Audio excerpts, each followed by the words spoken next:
اگر اتنا اس میں فضیلت ہوتی، معاذ اللہ سمجھانے کے لیے عرض کر رہا ہوں، تو کیوں نہیں پڑھ رہا؟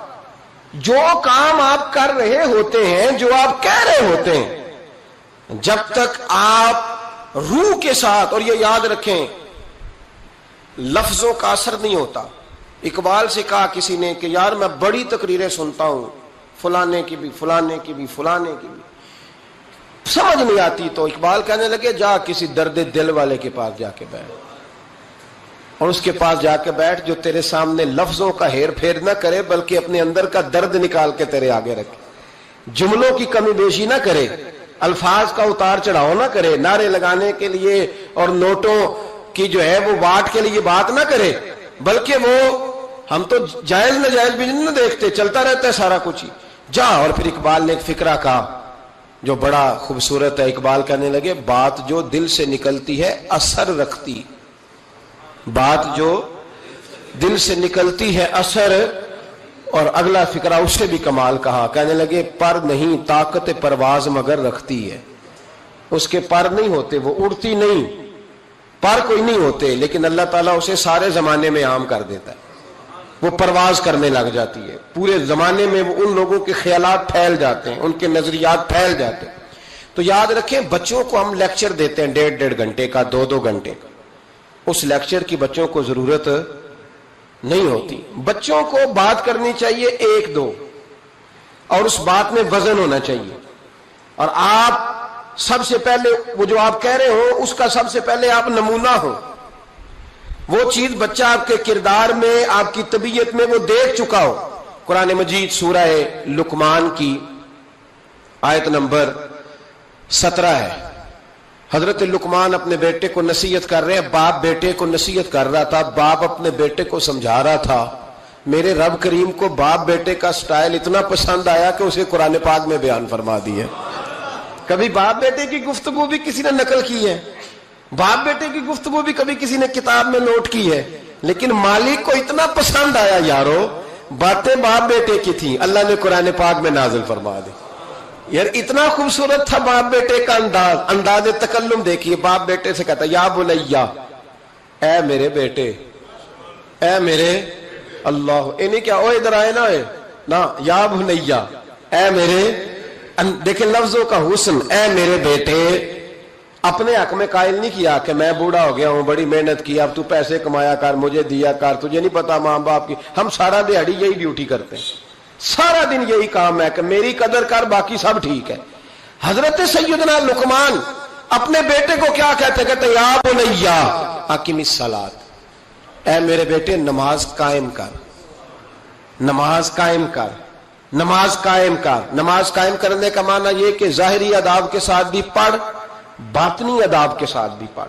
اور پھر حضرت لقمان بیٹے کو بٹھا کے آگوش محبت میں پیغام دیتے ہیں، کہتے ہیں نماز قائم کر، اور پھر یہ نہیں کہا کہ تو اپنی قبر صحیح کر، تجھے کیا لگے دوست تیرے پڑھتے ہیں کہ نہیں پڑھتے، یہ نہیں فرمایا، فرمایا اقیم الصلاۃ، نماز پڑھ، وامر بالمعروف ونہا عن المنکر، پھر تو لوگوں کو بھلائی کا حکم دے اور برائی سے منع کر۔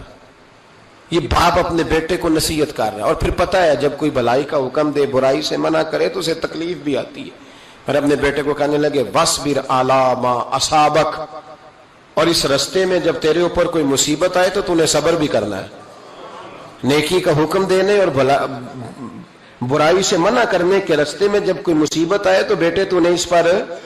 اور اب باپ اپنے بیٹے کو نصیحت کرتے ہیں، کہنے لگے بیٹے یہ تو ایسے نہ سمجھا کہ نماز پڑھنا کوئی عام کام ہے، ایسے ہی نہ سمجھنا کہ لوگوں کو بھلائی کا حکم دینا کوئی عام کام ہے، یہ عام کام نہیں، اِنَّ ذَلِكَ مِنْ عَزْمِ الْأُمُورِ، فرمایا یہ بڑے حوصلے والے کام ہیں، یہ بڑے حوصلے والے، بڑے ہمت والے کام ہیں جو میں تمہیں بتا رہا ہوں۔ باپ اپنے بیٹے کو یہ نصیحت کر رہا ہے۔ ملا جامی نے اس کو لکھا ہے، مولانا عبد الرحمن جامی کہتے ہیں سیدہ فاطمہ الزہرا کے پاس امام حسن اور حسین جب بھی جاتے تھے نا، بی بی صاحبہ یہ آیت پڑھ کے سناتی تھی، یہ آیت بی بی صاحبہ سناتی تھی کہ بیٹے نماز قائم رکھنی ہے، بھلائی کا حکم دینا ہے، برائی سے روکنا ہے، اور اس رستے میں جو مصیبت آئے گی اس پہ، اور ان ذالک من عزم الامور، بیٹے یہ معمولی کام نہیں، یہ بڑے عزم والے کام ہے، یہ بڑے حوصلے والے۔ ماں جب ان لفظوں میں تربیت کرے، ماں جب کہے دیکھا نا میرے بھائی، ماں جب سچ کا درس دیتی ہے تو بچہ سچ ہی بولتا ہے، اور اگر اماں کہے کہ بیٹے میں بات کرنے لگی ہوں تیری دادی کو نہ پتا چلے، یہ پھپھی کے سامنے نہیں کرنی، بلکہ کئی دفعہ اماں کہے ابا آئے نا رات کو تو اس کو نہیں بتانا، اور پھر اماں ٹھیک 15 منٹ کے بعد کہ بیٹا ہمیشہ سچ ہی بولنا، تو سچ بولے گا؟ کیوں بولے؟ کیونکہ اس لیے کہ اماں نے اسے پہلے بتا دیا ہے کہ سچ یہ بات کرنی نہیں کسی سے، میں کر رہی ہوں پر تو نے کسی سے نہیں کرنی، تو آپ نے 3 لیکچر تو اس کو جھوٹ کے دے دیے، اب اگر آپ اسے کہیں سچ بول تو وہ بولے گا؟ آپ نے خود کہا کہ بیٹے یہ ٹیلی فون اٹھا، اس بندے کے پیسے دینے، اس فون سن، اس کو کہنا کہ میرے ابا جی فون گھر میں بھول گئے۔ پھر دروازے پہ دستک ہوئی، آپ اندر بیٹھے تھے، بچے سے کہا کہ جا کے باہر کہہ دو کہ ابا جی گھر میں موجود ہے، پھر آپ نے ٹھیک 1 گھنٹے کے بعد اس کو سچ کا لیکچر دینا شروع کر دیا، بولے گا سچ؟ وہ بھی پھر جائے گا نا جب اپنے دوست کے گھر، تو ٹیلی فون ابا جی کا آئے گا تو دوست کو دے کے کہے گا ابا جی سے کہے کہ وہ ٹیلی فون میرے پاس بھول گیا ہے، کیونکہ یہ آپ نے پٹی پڑھائی ہوئی ہے۔ یاد رکھیں، گھر کے اندر جب تک آپ کا کردار، آپ کا اخلاص، آپ کا درد، حضرت غوث پاک جیلانی پیر بعد میں بنے، عالم بعد میں، اگرچہ پیدائشی ولی تھے، لیکن غوث اعظم کہتے ہیں میں نے سبق استاد کے پاس بعد میں پڑھا، میں نے حضرت ابو سعید مخزومی کے ہاتھ پر بیعت بعد میں ہوا، خلافت بعد میں ملی، سارا کچھ بعد میں ہوا۔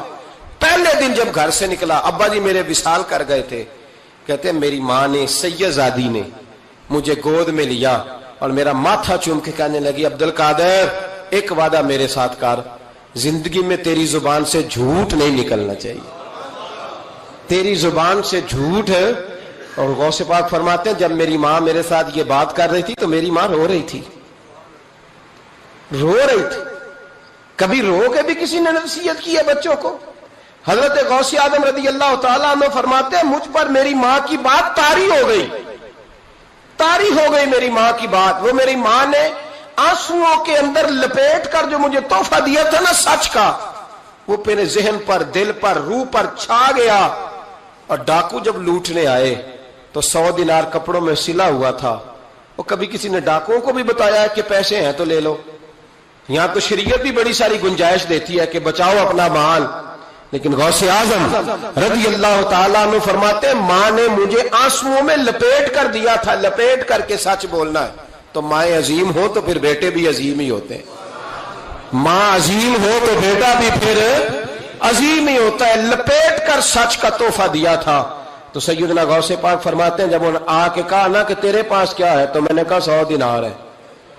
اس نے جیبیں بھی کھولی، ہاتھ بھی کھولے، جوتے بھی اتارے، پگڑی بھی کھلوائی، کوئی شے نہ نکلی۔ تو کہتے ہیں وہ سردار کے پاس لے گیا، کہنے لگا سردار یہ عجیب بچہ ہے، کہتا ہے 100 دینار ہے، سارا ڈھونڈ لیا ملے نہیں، تو یہ جھوٹ بول رہا ہے۔ تو کہتے ہیں جب اس نے کہا نا جھوٹ بول رہا ہے، تو حضرت غوث اعظم کہتے ہیں مجھے جلال آیا، غصہ۔ میں نے کہا خبردار یہ بات نہ میرے ساتھ آج کے بعد کرنا، میں جھوٹ نہیں بولتا، یہ میرے قریب نہیں آ سکتا، خبردار۔ یہاں بچوں کو غصہ تب آتا ہے جب مرضی کا برگر نہ ملے، غوث اعظم کو غصہ کب آیا؟ خبردار سارا کچھ کر، آج کے بعد یہ لفظ نہ کہنا میں جھوٹ بولتا ہوں، عبد القادر جھوٹ نہیں بول سکتا، ہو ہی نہیں سکتا۔ اس نے کہا پھر بتا پیسے کدھر ہیں؟ تو حضرت غوث اعظم نے بٹن کھولے اور الٹ کر کے کرتا کہنے لگے میری ماں نے سیے تھے۔ 12 سال کے غوث پاک، ایک روایت ہے 14 سال۔ یہ ہم لوگ اس کو کہانی سمجھتے ہیں، کہانی نہیں بھائی، یہ واقعہ اگر تیرے میرے سامنے ہو تو اللہ کی عزت کی قسم کھاتا ہوں میں اور آپ بھی توبہ کر دیں، کیونکہ وہ واقعہ نہیں ہو رہا تھا، وہ کیفیات تھی، وہ طاری تھا سارا کچھ اس وقت۔ غوث اعظم رضی اللہ تعالیٰ عنہ کا یہ پیسے 14 سال یا 12 سال عمر مبارک ہے، ڈاکو اس کا سردار کہتا مجھے 22 سال ڈاکے مارتے ہو گئے تھے، اور 14 سال کا بچہ عشق لگا سی کھیڈا کھیڈ دی، 14 سال کا بچہ۔ غوث اعظم نے پلٹ کے دکھا یہ پیسے، تو وہ ڈاکوؤں کا سردار کہتا ہے کہ پتہ نہیں مجھے کیا ہوا کہ بچے کے جذبات کس طرح کے ہیں، افکار کس طرح کے ہیں، خیالات کس طرح کے۔ کہتا کہ کہاں جا رہے ہو؟ کہا میں علم سیکھنے بغداد جا رہا ہوں۔ تو کہا بیٹا دنیا پیسے چھپاتی ہے، تو نے بتایا کیوں؟ تو حضرت غوث اعظم نے پیسے اتار کے پھینکے، کہنے لگے پیسے تو رکھ، میں اس لیے بتا رہا ہوں کہ ماں سے وعدہ کر کے آیا ہوں کہ سچ بولوں گا۔ لے پیسے تجھے دے رہا ہوں. ڈاکوؤں کا سردار کہتا ہے بچے کی اتنی عمر نہیں جتنے مجھے پاپ کرتے سال گزر گئے، پر اس بچے کا ماں سے کیا ہوا وعدہ مجھے بدل گیا. میں دوڑ کے پیچھے گیا، میں نے کہا عبد القادر مجھے بھی یار بغداد ہی لے چل. کہا وہاں کیا کرنا ہے؟ کہا جس استاد کے پاس تو آگے بیٹھ کے پڑھے گا میں اس کے پیچھے بیٹھ جایا کروں گا، چلو بڑھاپے میں بھی کو رٹا لگا کے قرآن و سنت سیکھ جاؤں گا. تو کہتے ہیں تجھے کیا ہوا؟ کہنے لگے عبد القادر تو ماں سے کیا ہوا وعدہ نہیں توڑتا، میں رب سے کیے ہوئے وعدے توڑ رہا ہوں. توبہ میری. ڈاکوؤں سے کہنے لگے جاؤ کوئی سردار اور بنا لو، مجھے تو ماں بیٹے کا رشتہ جیت گیا ہے. یہ ماں بیٹے کا رشتہ مجھے جیت کے لے گیا، میں جیت گیا ماں بیٹے کے رشتے میں، یہ مجھے فتح کر گئے، تم کوئی اور سردار بنا لو. تو 22-23 ڈاکو تھے، پیچھے آ کے بیٹھ کہنے لگے سردار اگر گناہ اکٹھے کیے ہیں تو نیکیوں میں اکیلا تو نہ چھوڑ. او بھائی ماں بیٹے کا رشتہ اور ماں بیٹے کی تربیت، تو 14 سال کا بچہ توبہ کرا جاتا ہے. پر مصیبت یہ ہے کہ ہم وہ مائیں تیار کرنے میں کامیاب نہیں ہو سکے، لیکن ہم نے سدا ناکام نہیں رہنا. مائیں تیار کرنی ہے. مائیں تیار، یہ والا مطالبہ نا بیوی سے کرتے ہیں کہ میری بیوی فٹافٹ صحیح ہو جائے، بیٹی سے کریں یہ مطالبہ، بہن پر کریں یہ محنت. یہ والی میرے حضرت خنساء رضی اللہ تعالی عنہا، جناب خنساء حضور کی ایک صحابیہ ہیں، انہوں نے بعد میں کلمہ پڑھا. دور جاہلیت میں ان کا ایک بھائی قتل ہو گیا تھا. انہوں نے اپنے بھائی کے جانے پر، قتل ہونے پر ایک مرثیہ کہا تھا. وہ مرثیہ اتنا مشہور تھا کہ جہاں بھی پڑھا جاتا لوگ اپنا کوئی جانے والا یاد کر کے رونے لگ جائے. ہمارے ہاں تو اب نعت خانوں نے رواج بنایا نا، جس کے گھر میں کوئی فوتگی ہوتی ہے اسے اور زیادہ رلاتے ہیں. میاں صاحب تو شعر لکھ گئے تھے، کوئی یہ تو نہیں انہوں نے کہا تھا کہ سارے کلاتے ہی پڑے اجے. انہوں نے تو شعر لکھا تھا نا، باپ مرے تے سر ننگا ہوندا تے پائی مرن تے کنڈ خالی تے ماما بعد محمد بخشا کون کرے رکھوالی. اب اس کو پتا ہے اس پہ روئیں گے بھی زیادہ، نوٹ بھی زیادہ دیں گے، تو ہر جگہ جا کے نا بات یہی چھیڑ دیتا ہے. اب وہ بیچارے بچے پہلے سے زیادہ روتے ہیں، تڑپتے ہیں. حالانکہ حکم یہ تھا کہ جب کسی جاؤ نا فوتگی پہ تو ان کو رلانا نہیں بلکہ ان کو حوصلہ دینا ہے. نعت خانوں کی بات ہوئی ہے تو آپ نے بڑا غور سے دیکھا ہے میری طرف، میں اور آپ بھی ایسے ہی کرتے ہیں. وہ جائیں گے نا تو پوچھیں گے یہ بچہ اس کا، یہ جو فوت ہو اس کا یہ بچہ، او ہو بیچارہ دیکھو نا چھوٹا سا تھا، ماں چلی گئی. بڑا مشکل ہے یتیموں کے لیے. تو یتیم چارہ نفسیاتی مریض بن جاتا ہے. وہ کہتا ہے بالکل چاچا صحیح کہہ رہا ہے، یتیموں کے بڑے برے حال ہوتے ہیں. اس طرح کر کے ہم نفسیات کمزور کرتے ہیں بچوں کی. حالانکہ بتانا چاہیے بیٹے فکر نہ کر، میرے نبی پاک بھی تو یتیم ہی پیدا ہوئے تھے نا، تو سارے یتیموں پر حضور کا سایہ ہے. بجائے حوصلے دینے کے ہم اور کمزور کرتے ہیں، اور زیادہ کمزور کرتے ہیں، اور زیادہ لوگوں کو تکلیف دیتے ہیں. تو قصیدہ جناب خنساء رضی اللہ تعالیٰ عنہ کا بڑا مشہور تھا. عربی قصیدہ لکھا تھا انہوں نے. کسی کے ہاں بھی کوئی انتقال کر جاتا تو ان کا وہ عربی قصیدہ پڑھا جاتا، اور جب وہ قصیدہ پڑھا جاتا تو لوگ دھاڑے مار مار کے روتے، دھاڑے مار مار. حالانکہ رونا رلانا اتنا اہم کام نہیں جتنا کسی کے دل کو تسلی دے دینا اہم کام ہے. اتنا کسی کی اشک شوئی، اشک آنسو نکالنا تو جرم ہے، آنسو پوچھنا ثواب ہے. یہاں لوگ رلانے کی ڈیوٹی کرتے ہیں، آنسو پوچھنے کی ڈیوٹی نہیں کرتے. حضرت جناب سیدنا خنساء رضی اللہ تعالی عنہ، آپ کا وہ قصیدہ پڑھا جاتا لوگ دھاڑے مار مار کے روتے. یہ وہی خنساء تھیں کہ جنگ احد سے کچھ مہینے پہلے کلمہ پڑھ کے مسلمان ہو گئی. یہ وہ بی بی مشہور شاعرہ جن کا قصیدہ رونے رلانے کے لیے پڑھا جاتا ہے. ان کے 4 بیٹے جوان تھے. احد کے لیے جب رسول رحمت صلی اللہ علیہ وسلم نے اعلان کیا نا فوجی آئے، مائیں بہنیں بچے تیار کریں بھیجیں، تو ان کی سہیلیاں کہنے لگی کلمہ تو پڑھ گئی ہے، تیرے بچے بھی پڑھ گئے ہیں، پر تیرا سب کو پتا ہے تیرے بچے کوئی نہیں جائیں گے. اس لیے کہ ایک بھائی کے جانے پر تو نے قصیدہ لکھا ہے تو آج تک پڑھا جا رہا ہے، تو 4 بچے کیسے تیرا نہیں جاتا. جناب خنساء چوپ ہیں. جب جنگ احد کے لیے سپاہی اور مجاہد نکلنے لگے تو 4 بیٹے لے کے چوک میں آ گئی. وہ بی بی جس کا رونا دھونا مشہور تھا، وہ اپنے بچوں کو چوک میں کھڑا کر کہتی ادھر دیکھو، قسم ہے مجھے اللہ کی عزت کی، میں نے تمہارے باپ کے ساتھ، یہ ماں لیکچر دے رہی ہے اور چوک میں دے رہی ہے تاکہ دنیا کو پتہ چل جائے. جناب خنساء کا خطبہ مدینے کے چوک میں، کہنے لگی مجھے اللہ کی عزت کی قسم، میں نے جاہلیت کے زمانے میں بھی تمہارے باپ کے بستر کو کبھی ناپاک نہیں کیا، کبھی ناپاک نہیں کیا. میں نے طیب اور طاہر بچے پیدا کیے، اور میں نے تمہیں اپنے سینے سے اپنے وجود کی خوراک تمہیں دی، دودھ پلایا۔ میرے بچوں، سارا زمانہ جانتا ہے کہ میں کسی کی جدائی نہیں سہ سکتی۔ میرا بھائی گیا تھا تو میرا قصیدہ ضرب المثل بن گیا، دنیا پڑھتی ہے، پر اب سنو، اب میں مسلمان ہوں، اب میں رسول پاک کا کلمہ پڑھتی ہوں۔ یاد رکھنا، جب میدان میں تیر چلے نا اور تلواریں چمکے اور نیزے برسے تو سب سے پہلے زخم میرے بچوں کو آنے چاہیے۔ بچوں کی تربیت ماں کر رہی ہے، پہلا زخم تمہیں لگے، اور پھر کہنے لگی اگر میرا دودھ پیا نا تو پھر یاد رکھنا کوئی ایک تیر بھی تمہاری پشت پہ نہیں ہونا چاہیے، جتنے بھی کھانا سینے پہ کھا کے آنا۔ کوئی مجھے یہ نہ کہے تیرے بچے بھاگ گئے تھے اور پشت پہ انہوں نے تلواریں کھائی اور زخم کھائے، اور لوگ خبردار سینے پہ تیر کھانا، خبردار جرت کا مظاہرہ کرنا۔ یہ خطبہ دے کے جناب خنسا اندر چلی گئیں، لوگ کہتے ہیں حیران رہ گئے۔ مزے کی بات یہ تھی، پھر بھی بیبیاں کہنے لگی خطبہ تو دے دیا ہے، دعا کرو اس کا کوئی بچہ شہید نہ ہو جائے۔ بڑے سخت قصیدے لکھتی ہے، شہید نہ ہو جائے، دعا کرو۔ لیکن اللہ بڑا ہی بے نیاز ہے، ان کے چاروں بچے شہید ہو گئے، چاروں۔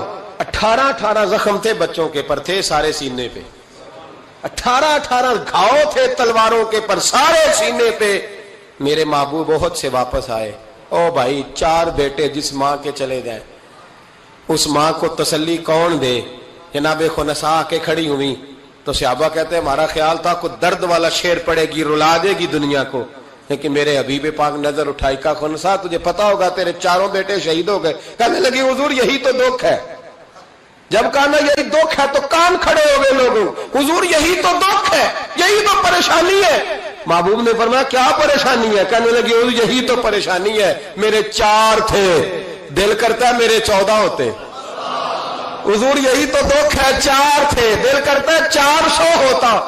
4 کروں تیرے نام پہ جان فدا، نہ بس ایک جان 2 جہاں فدا۔ سونیا میرا 2 جہاں سے بھی نہیں جی بھرا، میں کروں کیا کروڑوں جہاں نہیں۔ کہ حضور 4 تھے۔ اور پھر مسجد نبی آج بھی اس ماں کی جرت کی گواہ ہے کہ ماں پوچھنے لگی سونیا میں یہ نہیں پوچھنے آئی کہ میرا کوئی بچہ ہے کہ نہیں، یہ پوچھنے آئی ہوں کہ میرے بیٹوں نے کوئی پشت پہ زخم تو نہیں کھایا؟ حضور کوئی پشت پہ زخم تو نہیں کھایا میرے بچوں نے؟ کوئی پشت پہ زخم؟ تو رسول پاک نے فرمایا خنسا تیری جرت کو اللہ قبول فرمائے، تیرے بچوں نے جتنے بھی زخم کھائے ہیں سینوں پہ کھائے۔ میں نے کہا مائیں عظیم ہو تو بچے بھی عظیم ہوتے ہیں، اور اگر ماں کسی کے سائے کا اندھیرا دیکھ کے ڈر جائے تو بچوں میں جرت کیسے آئے گی؟ بچے کربلا کے میدان میں کیسے جائیں گے؟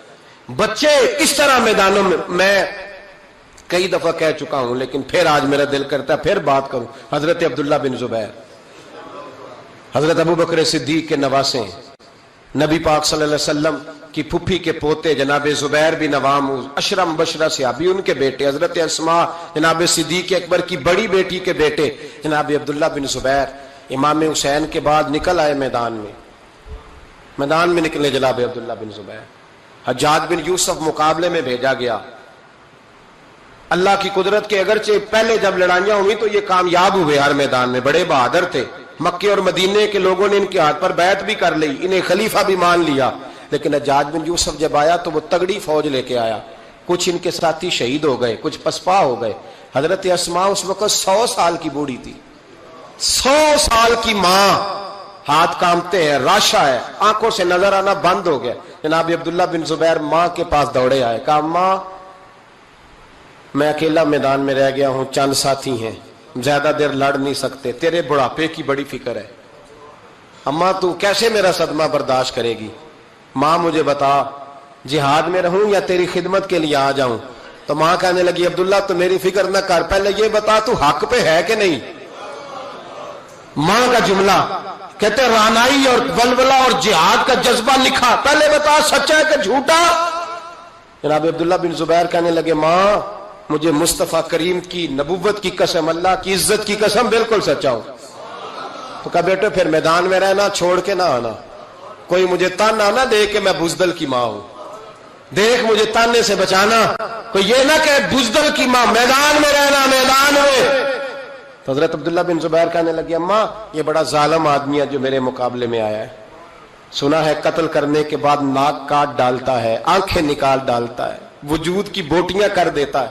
100 سال کی ماں، 100 سال کی اماں لاٹھی کا سہارا لے کے کھڑی ہوگی اور زمین پہ لاٹھی مار کے کہنے لگی عبداللہ چل میدان میں۔ بیٹے بکرے کو صرف ذبح ہوتے وقت تکلیف ہوتی ہے، کھال اترتے وقت تکلیف نہیں ہوتی، پھر اس کی بوٹیاں کی جائیں تو اسے تکلیف۔ چل بیٹا میدان میں رہنا اور دیکھنا میں تجھے سلوٹ کروں گی۔ حضرت عبداللہ بن زبیر میدان میں گئے، شہید کیے گئے۔ مکہ المکرمہ کے چوک میں جنت المعلا جہاں آج قبرستان ہے اس کے چوک میں آپ کی لاش کو لٹکایا گیا۔ میں پہلے بھی بات کر چکا ہوں، آج عنوان آ گیا تو اشارہ کرنا ہے۔ ایک دن حضرت اسماء گزری، 14 دن ہو گئے لٹکے ہوئے، تو ایک شخص ان کے کان میں کہنے لگا اماں ابھی تک تیرا بچہ لٹکا ہے، حجاج نے دفن نہیں ہونے دیا۔ تو جناب اسماء نے پیچھے آواز دی اور اس زور سے بول کے کہنے لگی لٹکا رہنے دو، یہ بچپن سے ہی گھوڑ سواری کا بڑا شوقین ہے، بچپن سے ہی گھوڑوں پہ رہتا تھا۔ شاہ سوار گھوڑوں پہ رہتے ہیں، شاہ سوار زمین پہ نہیں ہوتے، گھوڑوں پہ ہوتے۔ لٹکا بچپن سے ہی بڑا گھوڑ سوار تھا، بڑا شوقین تھا، کوئی حرج نہیں۔ 14 دن لٹکے رہے لیکن لاش سے بدبو نہیں آئی، دور دور تک خوشبوئیں پھیلی ہوئی تھی۔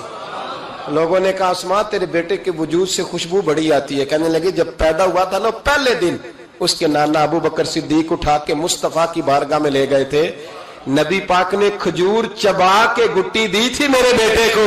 کہنے لگی اس کے وجود سے بدبو آ سکتی ہے جس کو پہلی خوراک محمد عربی کا لعاب دہن دیا گیا ہو، اس کے وجود سے بدبو ہے، لعاب دہن شامل ہے، اس کی تو نسلوں سے بھی خوشبو آتی رہے گی۔ تو مائیں جب عظیم ہوتی تھی تو بیٹے بھی۔ حضرت وہب ابن منبع کے پاس مزدور آ گئے، مزدور، ہم سارے بڑے پریشان، اور جب جا کے اماں کو دکھ سناتے اماں تھوڑی اور رو پڑتی ہے، حالات اور خراب ہو جاتے، زیادہ خراب ہو جاتے۔ حضرت سیدنا وہب ابن منبع مزدور آ کے کہنے لگے ہماری بھی کوئی زندگی ہے، ہمیں یہ پہاڑ کاٹنے پڑتے ہیں۔ تو فرمانے لگے آؤ تمہیں بنی اسرائیل کی بات نہ سناؤں، تمہارا حوصلہ بڑھ جائے گا۔ کہا سنائیے۔ کہنے لگے بنی اسرائیل کی ایک ماں کے 7 بیٹے تھے، بادشاہ نے کہا خنزیر کھانا پڑے گا، جو بچہ یورپ بھی جائے نا اسے بھی تلقین کر کے بھیجو کہ بیٹے حرام حلال کا خیال رکھنا ہے، اس لیے کہ نبی پاک علیہ السلام نے فرمایا جو گوشت حرام سے پلے گا وہ جنت میں نہیں جائے گا۔ تو کسی کا دل کرتا ہے اس کا بیٹا جہنم میں جائے؟ کہا خنزیر کھانا ہے، خنزیر۔ یہاں لوگ مسئلہ پوچھتے ہیں فون کر کے کہ صاحب مجبوری ہے، اب ہم نے یہاں یورپ میں آ کے سٹور بنایا تو شراب تو رکھنی پڑے گی، تو میں کہتا ہوں واپس آ جاؤ اچار سے روٹی کھانا، شراب بیچنے کی مجبوری میں بھی اجازت نہیں، مجبوری میں بھی شراب کا دھندا کرنے کی اجازت۔ آ جاؤ اچار ڈال لو۔ میری اماں تو کہا کرتی تھی کہ گرمیوں میں اچار ڈال لو اور بڑولے میں گندم ڈال لو، پھر خیر صلاح سارے سال کی۔ تو آؤ اچار ڈالو، گندم ڈالو، گزارا صحیح ہوگا، کوئی حرج نہیں، لیکن شراب بیچنے کی مجبوری میں بھی اجازت۔ بول کے بتائیں، بول کے گواہی دیں، شراب بیچنے کی مجبوری میں بھی اجازت ہے؟ بالکل اجازت نہیں، قطعاً اجازت نہیں۔ تو وہب ابن منبع کہنے لگے کہ ماں کو کہا گیا کہ خنزیر کا گوشت تیرے بچے نہیں کھاتے تو فساد برپا ہوتا ہے ملک کے اندر۔ بادشاہ کافر تھا تو خنزیر کھانا پڑے گا، تو ماں کہنے لگی یہ نہیں کھائیں گے۔ تو بادشاہ نے ماں کی آنکھوں کے سامنے بڑا بیٹا قتل کیا، پھر چھوٹا قتل کیا۔ وہب ابن منبع کہتے ہیں بنی اسرائیل کی اس بی بی کے سامنے 6 بیٹے قتل ہوئے، 6ٹے بیٹے صرف کس بات پر کہ خنزیر کا گوشت کھانا ہے۔ تو ماں نے کہا نہیں، میں اپنے بچوں کو حرام کھانے کی اجازت، حالانکہ شرعی مسئلہ ہے، جان بچانے کے لیے گنجائش ہے، لیکن جو ڈٹ جائے گا وہ بڑا شہید ہوگا، اس کا درجہ پھر بڑا ہوگا۔ 7ویں بیٹے کی باری آئی تو ماں کی آنکھوں میں آنسو ٹپکے، 6 بیٹے قتل ہوئے تو اماں روئی بھی نہیں۔ وہب ابن منبع کہتے بادشاہ کہنے لگا کہ اب نرم ہو گئی ہے، 6 بیٹے اکٹھے قتل ہو گئے، کہنے لگا اس کو سائڈ پہ جا کے سمجھا لے، ہے بھی چھوٹا، اگر یہ کھا لے گا گوشت خنزیر کا معاذ اللہ تو میں چھوڑ دوں گا، کم از کم تیرے بڑھاپے کا ایک سہارا تو رہ جائے گا۔ تو اماں بیٹے کو کونے میں لے گئی، جا کہنے لگی بیٹا ماں ہوں نا، ایک آنسو نکل آیا، کیا کروں، مجبور ہوں، لیکن یاد رکھنا اگر میرا دودھ پیا تو میں نے تمہیں حلال کا دودھ پلایا ہے، حرام کا لقمہ نہیں جانا چاہیے۔ ماں مسکراتی ہوئی بچے کو لے کے آئی تو بادشاہ کہنے لگا سمجھا دیا ہے، کہنے لگی سمجھا دیا ہے، وہی کرے گا جو میں نے کہہ دیا ہے، وہی کرے گا جو میں نے۔ تو بادشاہ نے گوشت رکھا خنزیر کا لا کے سامنے، تو بچے نے اٹھا کے گوشت بادشاہ کے منہ پہ پٹکا اور پٹک کے کہنے لگا ہمیں کمزور سمجھتا ہے، جو خدا کی توحید والے ہو وہ کمزور نہیں پڑا کرتے۔ کہا یہ سمجھایا تھا، کہا نہیں سمجھایا تو ذرا زیادہ تھا پر اس کے ہاتھ ہی صرف پلیٹ آئی ہے، سمجھایا تو ذرا زیادہ تھا پر صرف جو چیز ہتھے آنی تھی وہی مارنی تھی نا، تلوار اس کے قبضے میں تھی نہیں ورنہ تیری گردن اتار دیتا۔ تو حضرت وہب ابن منبہ فرمانے لگے ماں بھی شہید ہو گئی اور ساتواں بیٹا بھی شہید ہو گیا، لیکن کہتے ہیں وہ ساتوں نے جب جان دی تو پھر فوجیں آئیں، پھر انقلاب آیا، پھر وہ جو بادشاہ لوگوں کو خنزیر کھلایا کرتا تھا وہ قتل ہوا، پھر بنی اسرائیل میں انقلاب آیا۔ او بھائی اگر امام علی مقام رضی اللہ تعالیٰ عنہ کی اماں انہیں تیار نہ کرتی، یہ دیکھیں نا، میں اپنی بات نہیں کرتا، علامہ اقبال کہتے ہیں لوگ، اقبال کہتے ہیں فارسی کلام اقبال کا اسرار بے خودی، اقبال کہنے لگے میرے پاس لوگ آ کے کہتے ہیں حسین کے خون میں بڑا کمال ہے، تو میں کہتا ہوں نہیں، فاطمہ کے دودھ میں بڑی تاثیر ہے۔ کہتے ہیں لوگ مجھ سے آ کے کہنے لگے کہ حسین کا حوصلہ بڑا ہے، تو میں نے کہا نہیں، فاطمہ رضی اللہ تعالیٰ عنہ کی تربیت ہی بڑی شاندار ہے، بڑی شاندار تربیت ہے۔ ماں فاطمہ ہو اور بیٹے حسن اور حسین نہ ہو تو یہ کیسے ہو سکتا ہے؟ یہ دلیری ہے، یہ ہمت ماں کی دی ہوئی، ماں کا دیا ہوا حوصلہ جو میدان کربلا میں لا کے کھڑا کیا۔ ایک بزرگ گزرے سفیان بن عینیہ، ان کی اماں نے نا اپنے بچے کو کہا جا دین سیکھ، بہت بڑے محدث ہیں، کہتے میں غریب تھا، میری ماں نے جب استاد کے پاس بھیجا تو کہنے لگے بیٹے اپنے استاد سے نا سبق بعد میں پڑھنا، استاد کی نوکری پہلے کرنا اور دیکھنا خدمت کرنا۔ ہمارے استاد تھے، بزرگ تھے، سید مراتب علی شاہ صاحب، حضرت محدث اعظم پاکستان مولانا سردار احمد صاحب رحمۃ اللہ علیہ کے وہ شاگرد تھے۔ اب تو ہر بچے کو شکایت ہے نا استاد کام بڑا کراتے ہیں، جی مجھے کل بھی انہوں نے بھیجا تھا 2 فوٹو کاپیاں کرا کے لے آیا ہوں، اسکول سے گیا تھا میں، موٹر سائیکل پہ گیا، 2 فوٹو کاپیاں پوری کرائی ہیں مجھ سے، حالانکہ پیسے بھی انہوں نے دیے تھے، پھر بھی بڑا کام کراتے ہیں، استاد کے پاس نہیں پڑھنا۔ سید مراتب شاہ صاحب فرماتے ہیں کہ میں چھٹی آیا، چھٹیاں ہوتی تھی شعبان میں، تو میرے والد سید غلام حسین شاہ صاحب رحمۃ اللہ تعالیٰ علیہ کہنے لگے مراتب علی آ گئے ہو؟ میں نے کہا حضور مدرسے میں چھٹیاں ہو گئی، تو کہنے لگے تیرے استاد کو بھی چھٹیاں ہو گئی ہیں؟ کہا نہیں حضور وہ تو گھر ہی ہیں، تو کہنے لگے سارے شاگرد آ گئے؟ کہا ہاں۔ کہنے لگے بیٹے تو واپس جا کے ان کی خدمت کر، ان کی ڈیوٹی کر، اس لیے کہ تو ان کی ڈیوٹی کرے گا نا تو جو دعا تجھے وہ ملے گی نا وہ دعا تیرے علم کو تیرے حق میں نفع بخش کر دے گی۔ حضرت سفیان بن عینیہ والدہ کہنے لگی بیٹا دین پڑھنا؟ کہا ہاں۔ تو کہتے ہیں اماں نے خود پگڑی باندھی میرے سر پہ، علماء والا لباس پہنایا، کہنے لگے پہلے استاد سے اخلاق آداب سیکھنا پھر علم سیکھنا، اور میری ماں کہنے لگی بیٹا ایک لفظ بیچ کر بھی دین کا دنیا نہ کمانا۔ تو میں نے کہا اماں میں کھاؤں گا کیسے؟ تو کہتے ہیں میری اماں نے نا چرخے کے اوپر چادر دی ہوئی تھی، وہ چادر اتار دی، کہنے لگی بیٹا جب تک میری ہمت ہے میں چرخہ چلاتی رہوں گی، تیرے خرچے پورے ہوتے رہیں گے۔ تو کہتے ہیں ساری زندگی حضرت سفیان بن عینیہ کہتے ہیں ماں نے چرخہ کاتا اور میں نے رسول اللہ کا دین پڑھا اور دین پڑھایا۔ کچھ چیزیں ایسی ہوتی ہیں جو کہتی ہیں کہ آج چھٹی نہیں کرنی، آج دور تک چلنا ہے۔ کچھ مضمون بھی جمعے کے ایسے ہوتے ہیں جو کہتے ہیں مجھے ختم نہیں کرنا، باتیں ذرا لمبی چلنی چاہیے۔ میں آپ کا لحاظ کرتا ہوں، میرے سجن بڑے سیانے میرے سامنے گھڑی لگائی ہے انہوں نے، سمجھدار لوگ اس طرح کے کام کرتے ہیں نا جی۔ ایک دن میں نے یہ بھی دیکھا کہ اس گھڑی میں اور اس گھڑی میں تھوڑا فرق ہے، وہ 2-3 منٹ آگے ہے۔ کبھی کبھی یہ پیار کے ساتھ نا معاملات ہوتے رہتے ہیں، لیکن الحمدللہ یہ واحد مسجد ہے جس میں کوئی بندہ گھڑی نہیں دکھاتا۔ میرے خیال میں شاید یہ اور بھی ہوں گی، کوئی بندہ یہاں گھڑی نہیں دکھاتا الحمدللہ، بلکہ مجھ سے شکوہ ہی ہوتا ہے لوگوں کا کہ آپ جلدی چھٹی کر دیتے ہیں، تھوڑا زیادہ چلنا چاہیے۔ لیکن کچھ مضمون ایسے ہوتے ہیں میرا دل کرتا ہے لمبے چلیں، آپ یقین کریں میرا دل کرتا ہے، ایسے لگ رہا ہوتا ہے جیسے میں اپنی بات کر رہا ہوں، ایسے لگ رہا ہوتا ہے جیسے یہ ایک ایسی کہانی ہے جو دل کرتا ہے دور تک چلے، لیکن میں نہیں لمبا لے کے جاؤں گا، میں چیزوں کو سمجھتا ہوں، وقت میں رہوں گا۔ چھلک چھلک کے میرے سامنے روایتیں آ رہی ہیں، واقعات آ رہے ہیں، چیزیں آ رہی ہیں۔ ایک درویش کی بات کر کے سمیٹنے کی طرف حضرت ابراہیم بن یزید نخعی رحمت اللہ تعالی علیہ، حجاج بن یوسف نے جب بڑے ظلم کیے نا تو ایک شخص اٹھا حضرت ابراہیم بن یزید نخعی رحمت اللہ، جنہوں نے حجاج کے خلاف فتویٰ دیا کہ ظالم ہے، اور پھر تقریریں کی کہ ظالم ہے۔ لوگ سمجھتے ہیں کہ علماء کی تقریروں سے کیا ہوتا ہے، علماء کی تقریروں سے انقلاب آ جاتا ہے۔ آپ یقین کریں، علماء کا قلم تلوار سے زیادہ کام کر دکھاتا ہے۔ فتویٰ بھی دیا، تقریریں بھی کی، اس قدر زیادہ ان کے فتوے کی نقلیں تیار کر کے بانٹی گئی کہ حجاج پریشان ہو گیا۔ سپاہیوں کہنے لگا گرفتار کر کے لاؤ ابراہیم بن یزید نخعی، جہاں ملے گرفتار کرو۔ سپاہی گرفتار کرنے گئے۔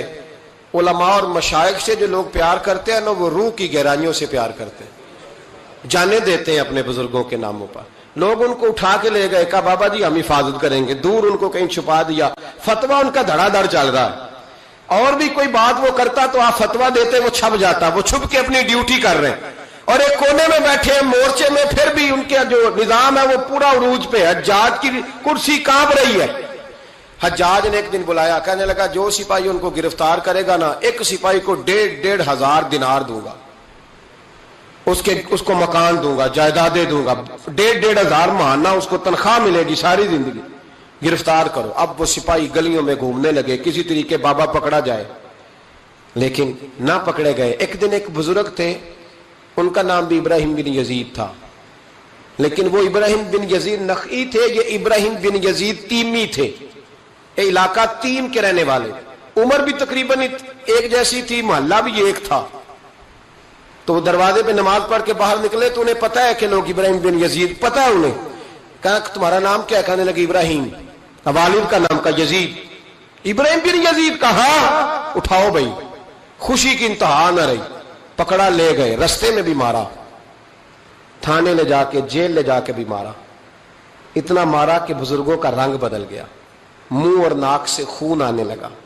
جا کے حجاج کو کہا تیرا مجرم ابراہیم بن یزید پکڑا گیا۔ حجاج نے بڑے انعامات دیے، تنخواہیں ہمیشہ کے لیے لگ گئیں، پلاٹ نام ہو گئے۔ انہوں نے بتایا نہیں کہ میں تیمی ہوں، نخعی نہیں۔ مار کھاتے رہے، جیل میں رہے۔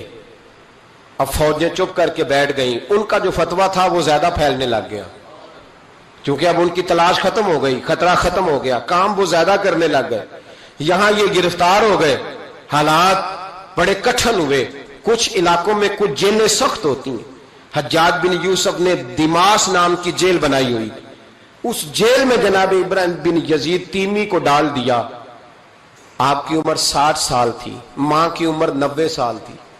ماں بیٹا ڈھونڈنے لگی، ڈھونڈتے ڈھونڈتے ڈھونڈتے ڈھونڈتے کسی نے بتایا کہ وہ ابراہیم نخعی کے دھوکے میں تیرے بیٹے کو لے گئے۔ ماں جیل پہنچی، بیٹا ماں سے جب ملا تو بیٹا قدموں میں گرا، چہرہ دیکھ کے ماں کا کلیجہ پھٹ آیا، اتنے زخم میرے بیٹے کے وجود پر۔ کہا بیٹا، انہیں بتایا کیوں نہیں کہ تو تیمی ہے، نخعی نہیں، بتایا کیوں نہیں؟ تو جناب ابراہیم تیمی نے ماں کے منہ پہ ہاتھ رکھا، اماں چپ کر جا، میں ایک جاہل آدمی ہوں، میرے وجود سے امت کا فائدہ کوئی نہیں، وہ رسول اللہ کے دین کا چمکتا ہوا چراغ ہے۔ اماں ان کی وجہ سے کتنے سینے روشن ہیں، کتنے دلوں میں ایمان کی تازگی ہے، کتنی آنکھوں میں رسول اللہ کی محبت کا نور ہے۔ اماں ابراہیم بن یزید نخعی کی وجہ سے ظالم کانپ رہے ہیں، ڈر رہے ہیں، اور مظلوم اٹھتے ہیں کہ ہمارا بھی کوئی ہے نام لینے والا۔ اماں نہ، میری وجہ سے اگر وہ بچ سکتے ہیں تو میں کئی جانے دینے کو تیار ہوں، مہربانی کر اماں، تو نے نہیں کہنا، تو نے کسی کو بتانا نہیں۔ ماں کہنے لگی بیٹا تو نبی پاک کے دین کے غلام پر جان دینے لگا؟ کہا ہاں۔ اماں کہنے لگی پھر میں کسی کو بتاؤں گی نہیں، بلکہ میں تیرے حوصلے کی دعا مانگوں گی۔ اور ماں کہنے لگی بیٹا اگر قیامت کے دن اللہ نے مجھ سے پوچھا نا کہ تیرے بیٹے نے تیرے حق ادا کیے کہ نہیں کیے، تو میں کہوں گی مالک میں اپنے بیٹے سے بڑی راضی ہوں، اور اللہ میرے بیٹے کو بغیر حساب کتاب جنت دے، میں تیرے لیے دعائیں مانگوں۔ ماں تسلی دے کے بیٹے کو گھر آ گئی۔ حضرت ابراہیم تیمی کو اتنا مارا کہ 3 دن کے بعد جیل میں شہید ہو گئے۔ جب وہ شہید ہوئے، حجاج بن یوسف رات کو خواب دیکھتا ہے کہ آج تیری سلطنت میں کوئی جنتی فوت ہو گیا، جنتی فوت ہو گیا، جنتی انتے۔ حجاج نے پورے ملک میں پتہ کرایا تو کہا ایک ہی بندہ فوت ہوا ہے جو جیل میں تھا۔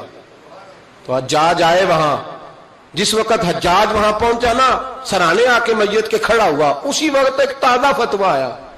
کیونکہ حضرت ابراہیم نخعی کو نہیں خبر تھی کہ میری جگہ پہ وہ بندہ شہید ہو.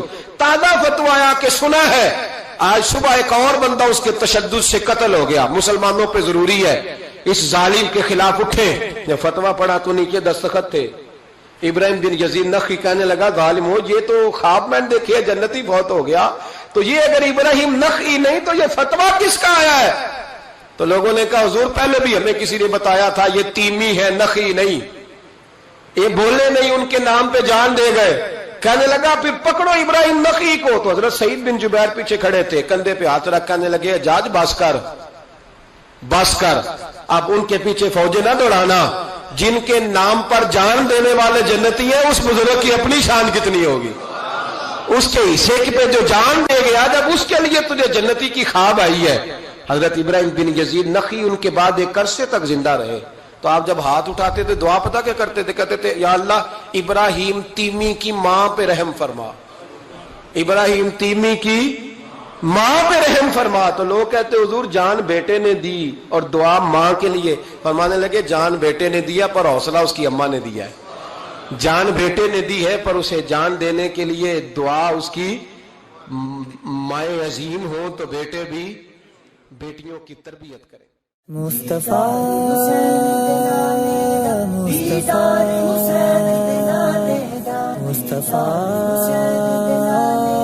مصطفیٰ